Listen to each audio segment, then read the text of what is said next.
When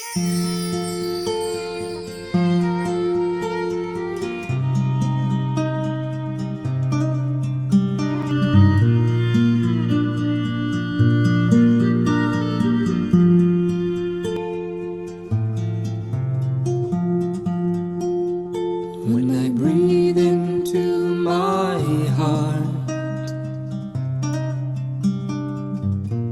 I breathe into the heart of all beings. I felt a lot of energy around me, and it's almost like the frequencies that I could hear. It was like what I saw was, and I guess we're all going to see different things, right? Because we have different experiences. And so just trying to piece that together. But what I saw was, it was like, it was almost like people sitting at a desk with a lot of books behind them, and different people flashing in, and it wasn't real clear who the people were, but that's what it looked like. And then while I was meditating, I thought, is that like the Alexandria Library? I don't know. And then it just went and just swirls everywhere. And that's what I was in for a long time. Well, you're gifted with the sight, right? With the visions. That's beautiful because it gives you so rich information. And I think I don't know, it's undeniable that if you're seeing something with your inner vision, I think there's no way to say this is not true. I just have the knowing. And I think that one is a little bit trickier because sometimes you ask yourself, is this an expectation? Is this a knowing?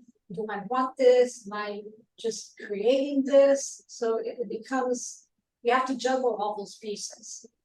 Yeah. And I feel like with the knowing, that gift of the knowing, it really, you have to dive deeper into trusting more, right? I mean, you've really got to have that trust factor. So I see that as a gift too, because trust is everything.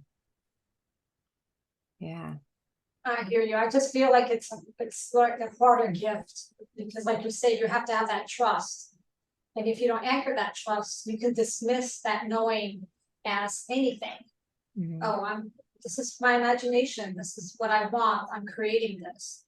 Mm-hmm. But there comes a moment in time when you get that knowing, and that knowing anchors in your heart, and then it becomes irrefutable because it's the truth. Mm-hmm. Because you feel it. But it's hard to get to that point. It takes a while. And even when you get there, it's easy to lose it. So I find myself wavering back and forth between both of them. Mm-hmm. Yeah, and I think that's where that inner strength comes in, right? The clarity, the inner strength is really knowing and trusting. You just know. You just know what you know. Yeah. It's nice when it comes with, sometimes I have a remembrance and I don't see, it's not a vision, it's a remembering. It's like it's like a memory that was not accessible before. So I can see myself in a place, or I can see some people around me, but it's not a vision. It's basically, this is where I was at. So it's very different. It's a recognition, which is different. Mm-hmm. Mm-hmm.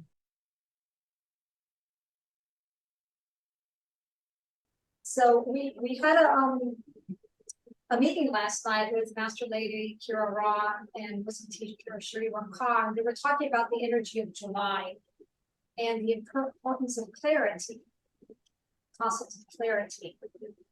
And it's the clarity of who I am, how to stand with that clarity, how to be that spiritual being in the body of form. And because we live in this world, we're easily bounced around, but we have to honor that spirit center within. It's that breathing. We talked about that last week, right? Connecting with your essence, just knowing. Recognizing that we all have these life scripts, things that we've been told, things that we've incorporated, And they can limit you. They can trap that concept of who you are. We go into believing that we're not good enough, we don't deserve it. Really, it takes us away from who we are. So for me, it's just, how do I know if I'm in my personality or if I am connected to the truth? How do I know when I'm in that clarity zone? So for me, it's just asking yourself. Let's do that right now. Go within, take a breath, listen, feel, know. Ask yourself, what is my truth? Just know it. See if you resonate with what we're saying.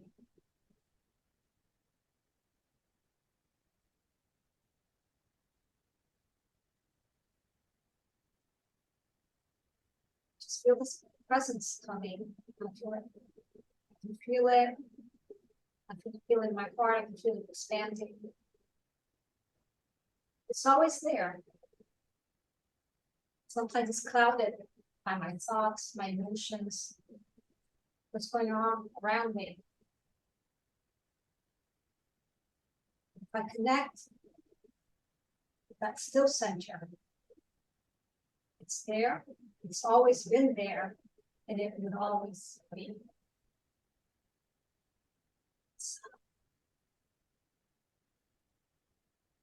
So again, me and being a psychotherapist, I always like to bring it back to psychotherapy and how do I incorporate these two truths for me in a congruent whole. And I like to talk a little bit about therapy that really mirrors this concept. It's called dialectical behavioral therapy, also known as DBT, developed by Dr. Marsha Linehan. And I'm also taking some concepts from Dr. Lane Pedersen's book on DBT. And they talk about the states of mind. They talk about that reasonable mind, which is that rational, cool, you're ruled by logic, by facts. And it's the I think, I know. And I think we've all been in that reasonable mind state. Everything is very logical. And then we have the emotion mind, ruled by our feelings, our emotions, our moods, our urges, a little more volatile, not so much thinking involved. And it's related to that I feel I know. And then in the middle, which correlates with what we were just talking about, the truth of who we are, is that wise mind. It's that wisdom within. It's when you can be in that still center, go within, that we all have it inside of ourselves. And we're really integrating the right and the left brain. And that's when you can be most effective. You're able to reflect without judgment and be in your experience rather than being consumed by it or defined by it. I am not my experience. I am not what's going on around me. I am not my emotions. I am not my thoughts. I am. That truth precedes everything. It always has preceded everything, just who I am. And I think, mindfulness has become such a mainstream concept, for a reason, because mindfulness can be the gateway of connecting with that wise mind or your true spiritual nature. So those were my thoughts. That's very good. I think whenever we go to what you're referring to as the wise mind, and would you also consider that the divine mind? I think I am divine. I am a spark of divine. So are you. Mm-hmm. Mm-hmm. So yes, that is a divine mind for me. That is a wise mind. And I think the labels is just a way for our mind to categorize it, to put it into context. But it's really not a name. It's a knowing. What I coach people through is your thoughts, feelings, and actions. So you were talking about the thoughts, I think, right? And then your feelings or your emotions. That would be synonymous there. And because of the path I've taken, I always gear towards our divine mind. But what I've noticed that people can really connect to what you're saying as the wise mind. It's easier for people to connect to that. Like, would my wise self be doing this? Right? So you can go back and reflect on things that have been done during the day. And is that my divine self? Is that my wise mind that's doing that? And it's a great practice in the beginning to do, because if you can really take a look at your thoughts, feelings, and actions in that way, then you can say, maybe not. Maybe that's not what my divine self would be doing. I think the important thing after that is to not judge yourself, to recognize that, and then you rewrite how you would have done it. You know, you erase that from your consciousness, put in there how your divine mind, how your wise mind would have done it. And kind of make that clearing before you go to bed at night. That's a really good practice. And if you do it over and over and over again, you know, really diving deep into who you are and doing that practice before bed, how would I have liked it to look now that I recognize this, now that I'm aware of this, because you have to be aware of something before you can change it. Eventually, you just start acting with your wise mind or your divine mind a lot more. And it can really be that simple, just becoming aware of it and making that change.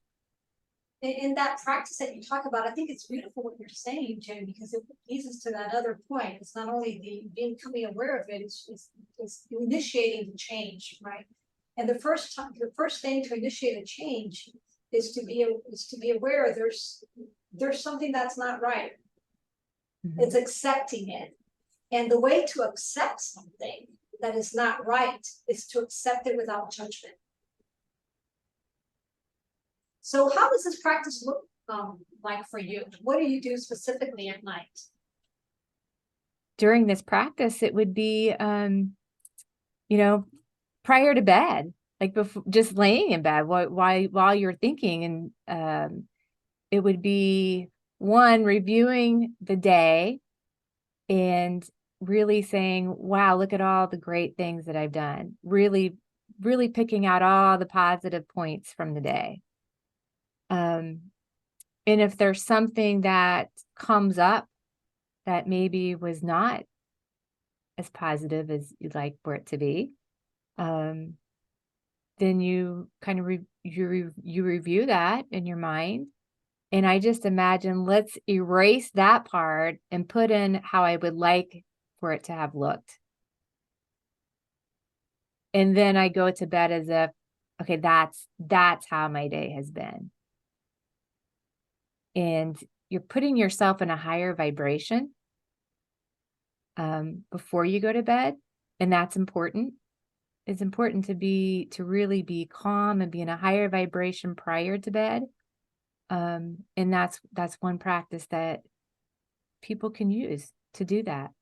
And it's amazing how it works, because the more you practice it, the more you start acting that way. The more you start thinking that way, the more you start feeling that way, the more you start acting that way. And then the more you step into who you really are as a being. And that's very interesting, because actually when you start, bringing this exercise and you're imagining this potentiality, this potential that you want to manifest on a level of the brain really doesn't know the difference between something that you're imagining, something that's happening. If you take a brain scan, is gonna light up the same region. So what you're saying is that you're conditioning also yourself to act, feel, and believe that. So that's important as well. Yeah, I think that it is very important. And I'd like to add on to what you said, because during that time, you're really in the present moment. You're in the now moment. And your subconscious mind does not know the difference between what's real and what's not.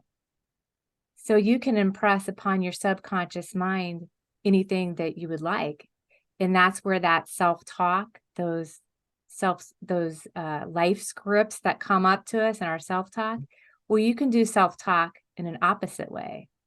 So in the now moment, in the present moment, even using your visualization skills, you're telling your subconscious mind, this is what's happening. And that's what helps you step into, who we want to become, who we are, and think, feeling and acting in that way. And yeah, that brings about, the importance of those affirmations. And like you said, being grounded in the present. Because really, the only moment that exists is the present. A second ago is the past. A second from now is the future. So that's really where we have any type of control, not like the word control, but this is where we really live, is within this present moment. Mm-hmm. Instead of ruminating about the past, worrying about the future, where does that lead us? What behaviors are from ruminating about the past or worrying about the future? And again, like you said, asking yourself, whatever you want to call it, the wise mind, the divine mind, the true self, my higher self, the name doesn't matter. Mm-hmm. It's just, what do you want to manifest? What do you want to create? And we're always giving an opportunity. The present moment is always a gift for us to take that and manifest them. Yeah, presence is key. The now moment, presence, now, that's all we've got. And I always keep that, I always remember that too. That's all we've got is now, the presence, to really make changes happen. A very simple thing is just, bringing presence to something that can be probably like a behavior that's very automatic. For example, I don't know, washing dishes or brushing your teeth, because you find your mind wandering to these timelines, right? What did I do yesterday? What I was supposed to do, and you're not there. Just bringing that mindfulness to very simple behaviors. That's always an opportunity. So just try that today. Do it while you're brushing your teeth. Just feel every single tooth, and it probably will make your teeth, look a little bit better in the long run, because you're really paying attention to what you're doing, and that when you have to do 5 minutes from now. A lot of times it's really the simple things that have not always been easy to do because we're not paying attention, we're not being aware, we're not being present. So simple, making the simple things more easy. The strangest thing happened to me on Saturday. So I've been going back and doing that, the erase, been cognizant to do that. And I did it for a while, and then I kind of got away from it and I started doing it again. Well, on Saturday, I was sitting in my chair in the living room where I sit, and then I was like, just, trying to clear my thoughts. And I went into like this meditation where things started flashing up to me. And this happened about a year ago too. But this time, like, it's just papers and papers flashing. And it was like I was erase, delete. Like I was like, it's almost like I was refragging my brain. I don't know what was going on, but it's just like hundreds of papers just flash up. You know, have you ever seen like a PDF file and you can just flash through them? That's what it's like. And that happened maybe a year and a half ago, where it was at that time, it was more like graphs and sales numbers and invoices and all this data stuff, and it kept flashing at me. And I remember that I always thought, what was that all about? And this time it was very clear. It was erase, erase, erase, delete, delete, delete, delete, delete. What do you think? I don't know, I just had the impression of maybe, you're deleting all those life scripts that don't serve you anymore. It's almost like it's like peeling the layers of an onion, and your essential self is coming out to the surface, right? And getting rid of all of that. I think so. It felt like it was some sort of cleansing, some kind of data dump out. So Well, you that are was the like, engineer, wow. so- Rainbow light.